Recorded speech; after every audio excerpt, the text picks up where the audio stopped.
Hello, and welcome to another World of UX podcast. This is your host, Darren Hood. Thanks for taking the time to join us on today. A special welcome, as always, for those of you who are joining us for the first time. We are in the midst of a series of Ask Me Anything sessions where I've been bringing on a couple of guests, and they've been asking me some questions, and then we get into a little bit of dialogue about the discipline at large. In between these, we host what we call, for those of you that are new to the show, UX Potpourri, where we just spend some time addressing some at-large topics about UX across the board. Very broad, some things that are on people's minds, happenings on social media, things of that nature. So today it's potpourri time. So we're going to have a little bit of a segue, and I will let you know now, this is a condensed version. We're only going to be covering 3 topics tonight, and it's going to be relatively short. So let us go ahead and dive in, shall we? Our first topic at hand is, some of you may have seen this. There was a report that went out, and it was from the World Economic Forum. And the World Economic Forum, which has in the past, we're showing you an article from February of 2015, before you know, in the past, they have spent time talking about user experience. Now, this happens a lot. You have entities that are not specialists, they're not experts in UX, but they're giving you their take on UX. Forbes has done it. Fortune has done it. Some of the other entities like Forrester that do spend a lot of time in our arena addressing and studying things, they speak more authoritatively on the subject, but there's a lot of folks who have a lot to say about user experience. Now, I'm going to show you a report that the World Economic Forum shared recently, but in order to address what I want to address, we have to go into our little manual wayback machine, if you will, and take a look at something that they published in 2015. Otherwise, we wouldn't have the color that we need with this regard, or with regard to this particular topic on today. Back in 2015, they presented this article. You can still find it. It's out there. You can search for it. Readily available. And the article was entitled, Why User Experience Matters. And they spent time. It's not a very long article at all. It's a very quick read, probably within 2-3 minutes. You can read this whole article, if that. Pretty quick. And they spent time talking about how important user experience is. This is a few years after Fortune and Forbes produced their articles that got a lot of traction and got a lot of people excited and led to the UX boom, in addition to the fact that there was this large volume of positions available for UX that couldn't be filled. And so I've talked about this before at length other times. But the picture I want to paint is that when you look at the articles, I'm going to read this, got folks on audio that cannot see this, and even some of the people looking at audio or on video, I should say, can't necessarily read what's before you right now, depending upon what you're looking at, the size of your monitor.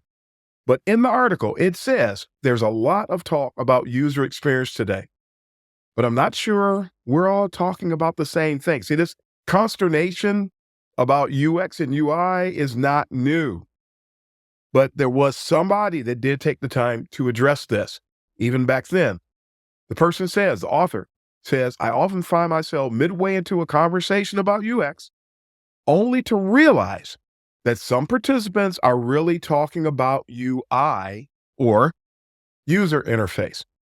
In actuality, while the two are related, and they are, and both are important, and they really mean 2 different things. Now, if you go on to read this article, for those of you to take the time to do that, you read on and you start to see, okay, this person understands that UX and UI are 2 different things, but you can hear some of the things that the person says as you go through the article. You find out this person doesn't really have the grasp that they're saying they have. They get it to a degree, but they don't get it. And in order to really represent UX properly, a person has to get it. You can't fake your way through it. You can't just skim the surface and really represent it, especially with all the misinformation that's out there today. So really, really important. Now, that's 2015. Fast forward. This is the report that some people saw. This came out in January 2025. For those who don't have video, I'm sharing a cover of what's called the World Economic Forum's Future of Jobs report. And this report that covers a lot of disciplines. It's a pretty long report. Actually, you're not going to read this in 2 minutes. There's a lot. There's a whole lot here for people to take in. But noticeably, within the report, you'll see this. And again, for people who are listening by way of audio only, in figure 2.2 within this document, they list the fastest growing and fastest declining jobs that they forecast from 2025 to 2030. The fastest growing jobs listed by the percentage of net growth. Big data specialists, pretty high. I mean, it's over 100%. And I think it's really close to 125, 130% they're expecting for big data specialists. Fintech engineers, just shy of 100%. AI and machine learning specialists, just over 80%. Software and application developers, just shy of 60%. Data warehousing specialists, somewhere between roughly 50%, approximately 50%, I think it's safe to say. Autonomous and electrical vehicle specialists, about the same as the data warehousing specialists, approximately 50%. And I'm not going to read this whole list. I'm going to stop right here. UI and UX designers, and they have that growth over the next 5 years at approximately 50%. Now, what am I trying to point out here? It's that somebody with the World Economic Forum recognized the distinction between UX and UI 10 years ago when that other article was published. But now, not only are they mentioning the two together, and a lot of people can't mention UX without saying UI, they can't say UI without saying UX, even though these are two distinctly different disciplines. You can actually do UI and never use any UX at all. And a lot of people back in the day, when we had all of us, there were no specializations and people were generalists. And if you were a designer, you did the research, you did design, you did all the things. Back in the day, people don't know this, but you did not want a UX person back then doing your UI work. We weren't good at it. Most of us weren't. You were really hard pressed to find a person who could do UX and UI work prior to 2011, 2012. It just didn't, it's just ugly. And you had a lot of people who specialized in the UI. They were visual designers. They were creative people. And they knew how to make things pop. Man, they knew talented folks. I worked with a ton of talented visual designers. They were just fantastic. They knew their stuff. Matter of fact, they were so good, I stopped doing UI work because these people were so good. And I came to understand the difference between UX and UI.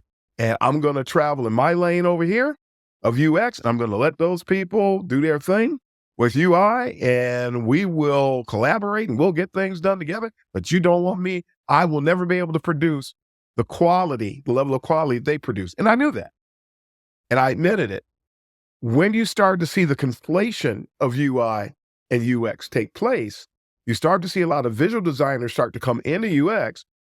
Unfortunately, very few people who transition into UX from UI, from the creative world, from the art direction world, really respected and understood UX. And very few of them, even years later, a lot of them still don't. I know a company that over 95%, they've got a good volume of UX people on their team, but at least 95% of them are actually visual designers who transitioned or who came in, let me say it's right, came into UX and never really transitioned in. They're still visual designers who sort of play with UX, but they don't really know what they're doing from a UX perspective, don't know how to apply the science, don't know how to really solve the problems. They try to solve the problems by doing variations on pretty And clients don't know any different, so they buy into it. That's People are not going to like the fact that I said that. They're going to get angry at me for saying it, but it's true.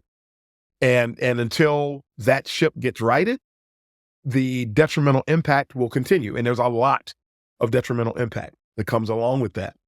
But back to World Economic Forum. They really fell off the wagon. You can achieve a certain degree of UX maturity.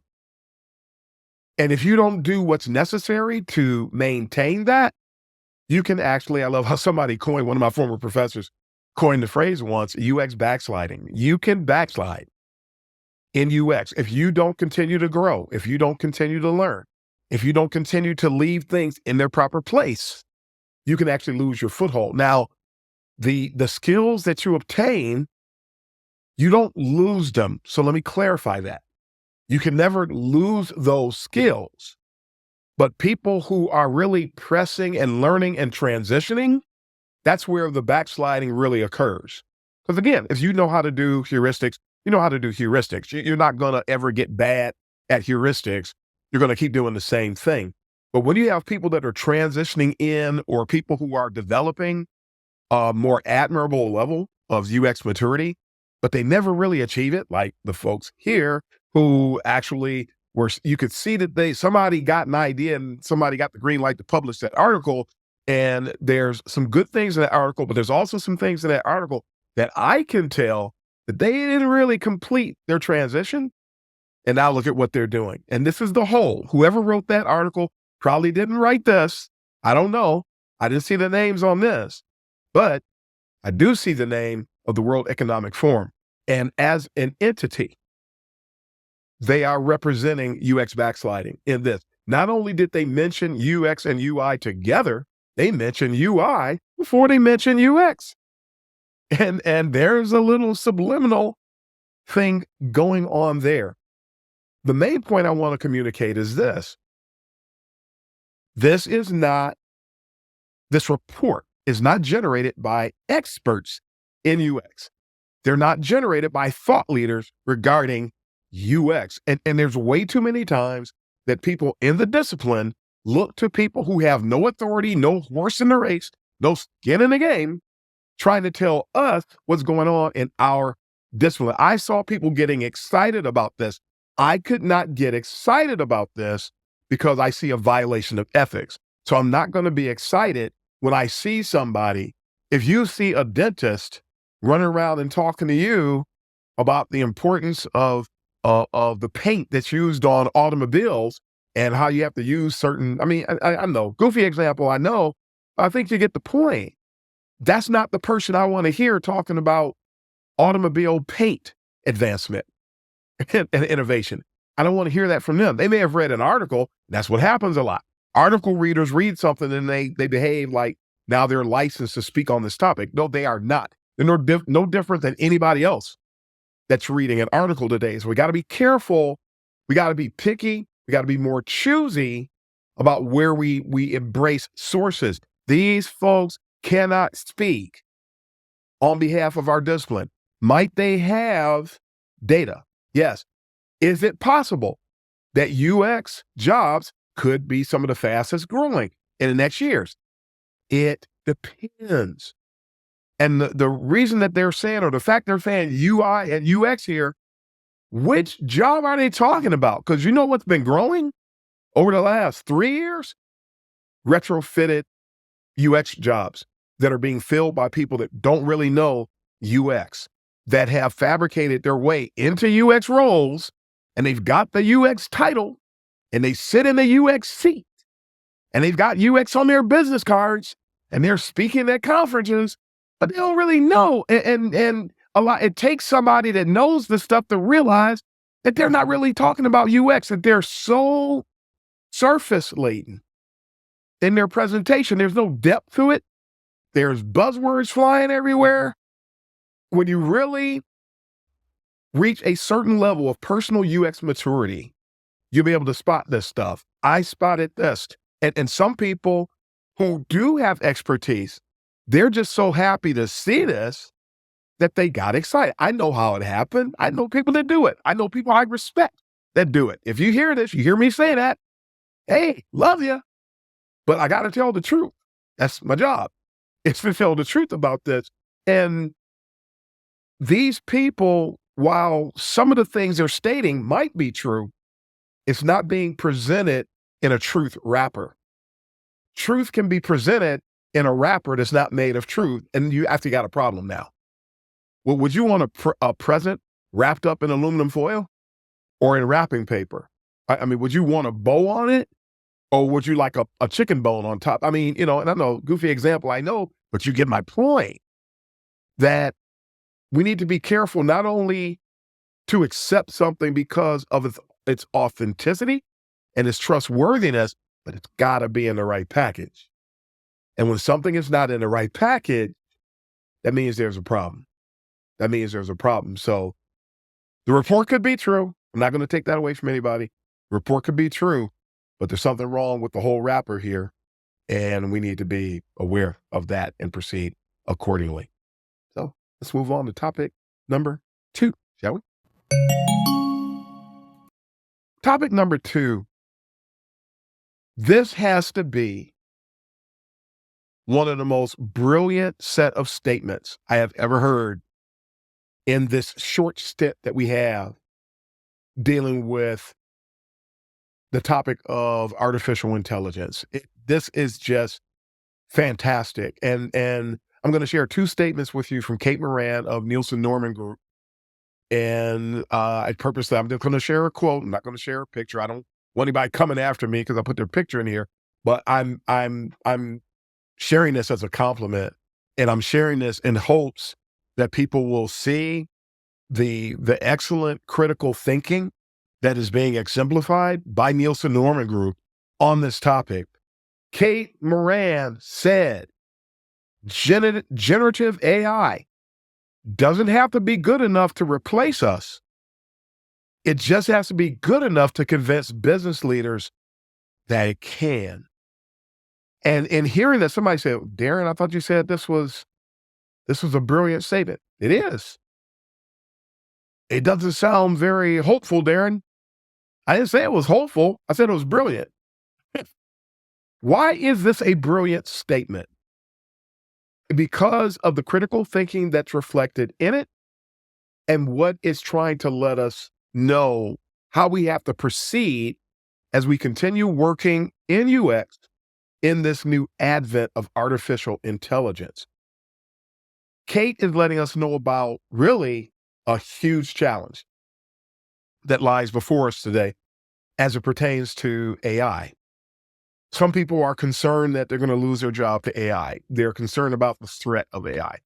They're concerned, and rightfully so, to a great extent. Let me put you at ease about a couple of things real quick, and then I'll explain why I call this such a brilliant statement. AI can only do, it's limited. I've said this before, saying it again. AI is limited to working on finite elements, things that are related to finite science. It cannot think, or it cannot demonstrate its head being on a swivel. Technically, it's not really conducting critical thinking the way that we can as human beings. It can only reason based on what you put in. I heard a story recently about someone who was trying to ask AI some questions, basically testing it.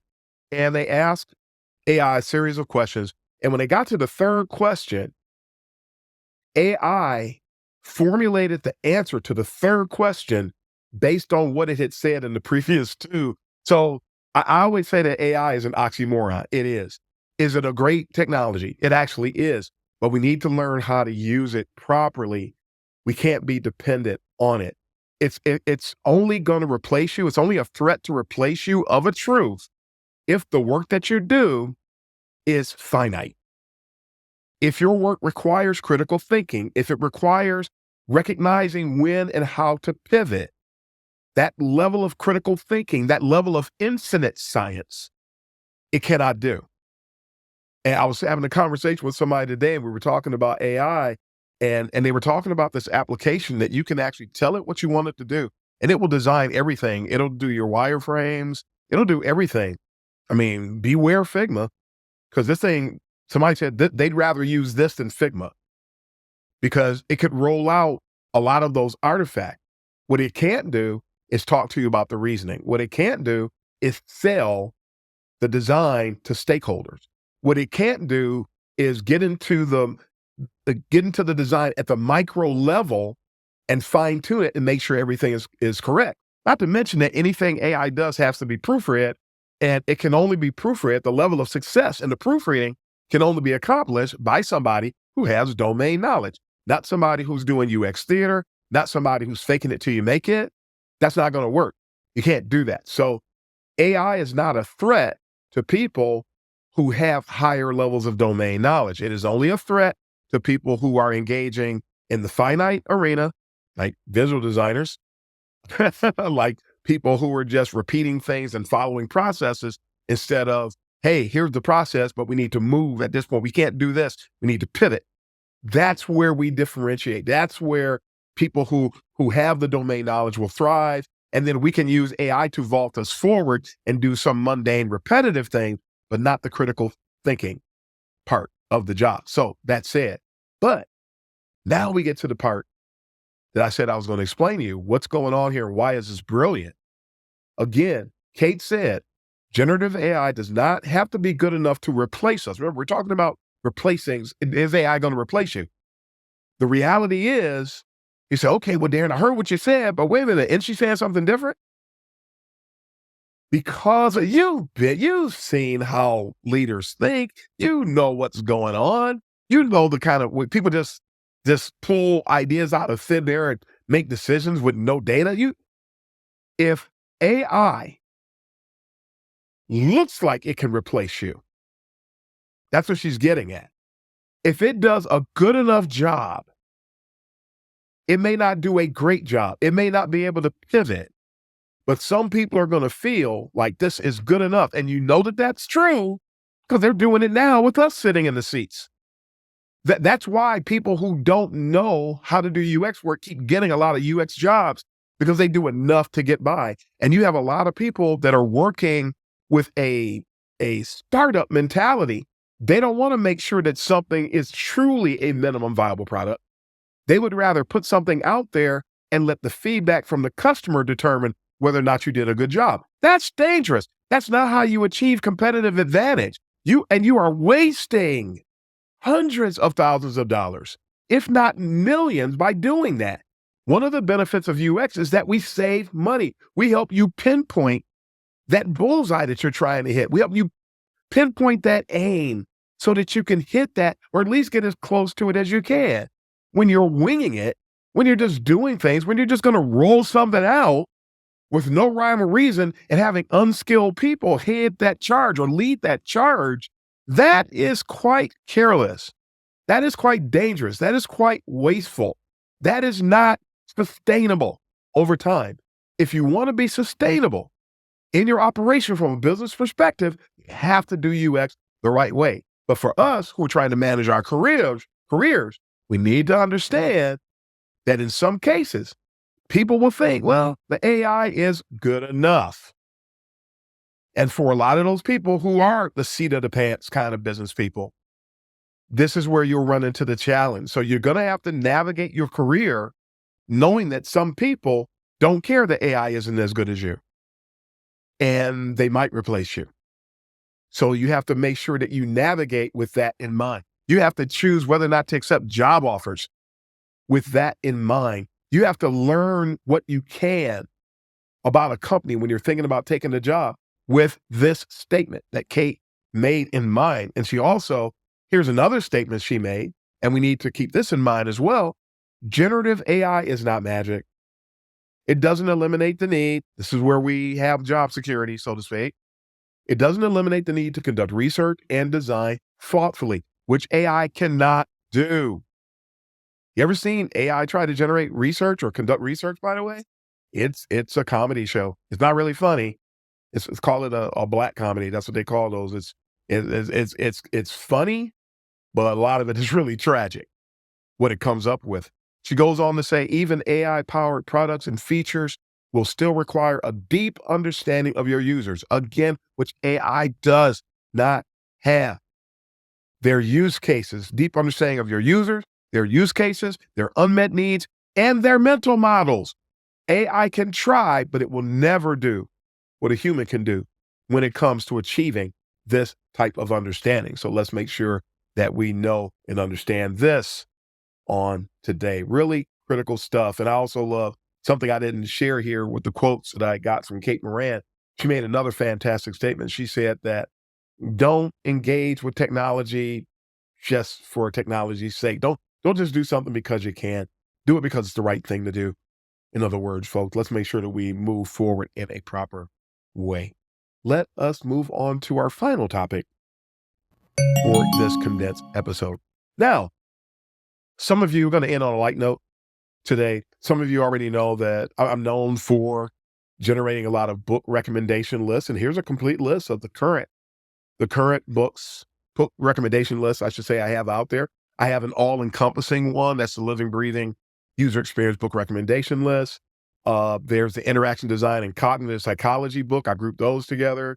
There's the information architecture and information design book recommendation list. There's a UX research book recommendation list. There's a UX education and mentoring repository book recommendation list. Or that's not a book recommendation list. That's just a recommendation list with no books on it, but just learning resources. There's an EQ or emotional intelligence book recommendation list. And there is a critical thinking book recommendation list. All of these, you can find all of these on my Medium blog at uxuncensored.medium.com. You can see all types of things out there, not just book recommendation lists, but there's a whole host of blog posts that are out there. Some of the things I talk about on the show are out there. And these things are great. This is how you maintain a great way to maintain continued education in your journey as a UX professional. Books will be there. They will stay the same. You get to them when you get to them. I talk about this all the time. I love having my library in electronic form, because in electronic form, then I can manage everything there. I can make notes. I can do all types of things. Everywhere I go, my library goes with me because I've got it on my phone. I've got it on my iPad. I've got it on my laptop. So I have my library with me, at least everything that's available in digital. Either it's iBooks or it's Kindle, but I've got it. And sometimes books are just in PDF. I've got it. And I can go and I can mark them up and do what I want to do. It's easier to cherry pick. It's easier to go in and find specific information because I can search an entire book in seconds, but I can't search a hard copy book. I know some people say you like to turn the pages, and that's fine. I get it. I understand it. They like the feel of the book in their hand. I get it. I understand it. But know and understand, you would never be able to do what I've just said. You'll never be able to do that. That's fine. I respect that. More power to you in doing that. You will never be able to do what I just mentioned if you don't engage from a digital perspective. So just know and understand your trade-off, your limitations there. For those of you unfamiliar, I'd like to introduce you to Mihaly Csikszentmihalyi, and he is the author of the book Flow. Now, some of you who are practicing UX, you've come into the knowledge of how psychology can be used to advance your practice in UX. And there are some books on the market that claim that they will help you learn about the psychological elements associated with UX. One of my favorites, I'm not recommending it here, not sharing it here, but I got to give it a shout out, Designing with the Mind in Mind, one of the absolute best books on the topic. But this book, Flow, by Mihaly Csikszentmihalyi, really gets into the weeds with regard to these psychological elements. It's a fantastic read. And when you hear people talking about delight as it pertains to user experience, he really gets into it. And a lot of times people talk about delight, and yes, delight is a subjective thing, but to hear him speaking about it from this expert perspective is just fantastic. I highly recommend this book. If you don't have this book, go out, pick it up today, add it to your arsenal of books that you can tap into. You're not going to sit and read it all in one setting, but take it in, let it mold you, let it shape you, let it transform you so you can become the best UX professional you can be. So just a quick book recommendation, and we wrap up there today. So folks, that is all the time that we have today. Thanks for taking the time to listen to the podcast today. Before we sign off, I want to make sure to recommend that people check out, if you haven't been to kaizentees.com yet, go out there, check out our t-shirt offerings, check out our hoodies, check out our cups, check out our notebooks, just a lot of different things to help get that word out. UX is not UI. UX is not equal to UI. We need to get the word out. And then maybe you don't want to support the t-shirt. Maybe you don't want to do that. Doing that will help support the show. However, just get the message out in whatever way you can. Make sure that you represent the discipline in the proper way today. UX is one thing, as we said earlier in the show. UI is another thing. They are interrelated, but they are not one and the same. Stop putting the slash in between UX and UI. It is misrepresenting the discipline, and it is selling us up the creek. Let's do things the right way. And again, if you want to get a t-shirt, you want to get a cup, you want to get a notebook, go and check us out on kaizentees.com. And again, if you do that, you're supporting the World of UX podcast. But that is all the time we have for today, folks. Until next time, this is Darren Hood, the host of the World of UX, signing off. Happy UXing, everybody.